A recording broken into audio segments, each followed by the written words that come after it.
بسم الله الرحمن الرحيم.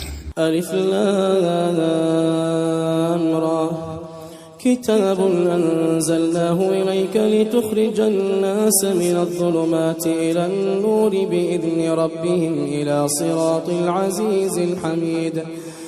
الله الذي له ما في السماوات وما في الأرض وويل للكافرين من عذاب شديد.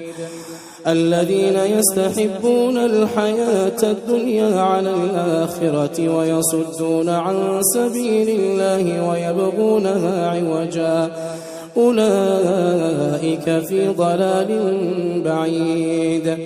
وما أرسلنا من رسول إلا بلسان قومه ليبين لهم فيضل الله من يشاء ويهدي من يشاء وهو العزيز الحكيم.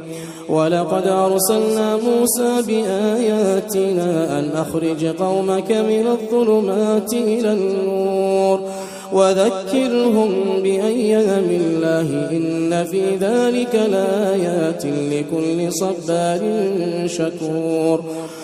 وإذ قال موسى لقومه اذكروا نعمة الله عليكم إذ أنجاكم من آل فرعون يسومونكم سوء العذاب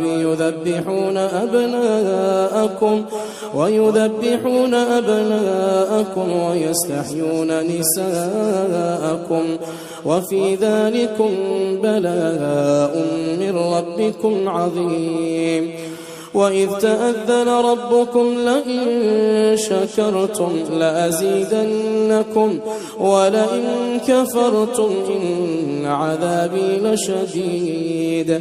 وقال موسى إن تكفروا أنتم ومن في الأرض جميعا فإن الله لغني حميد.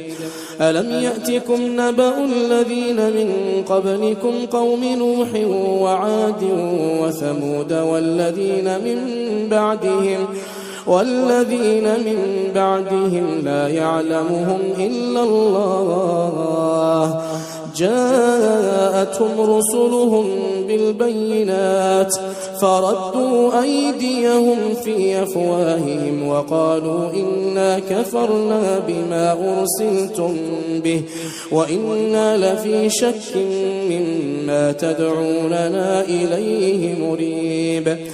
قالت رسلهم أفي الله شك فاطر السماوات والأرض يدعوكم ليغفر لكم من ذنوبكم ويؤخركم إلى أجل مسمى قالوا إن أنتم إلا بشر مثلنا تريدون أن تصدونا عما كان يعبد آباؤنا فأتونا بسلطان مبين.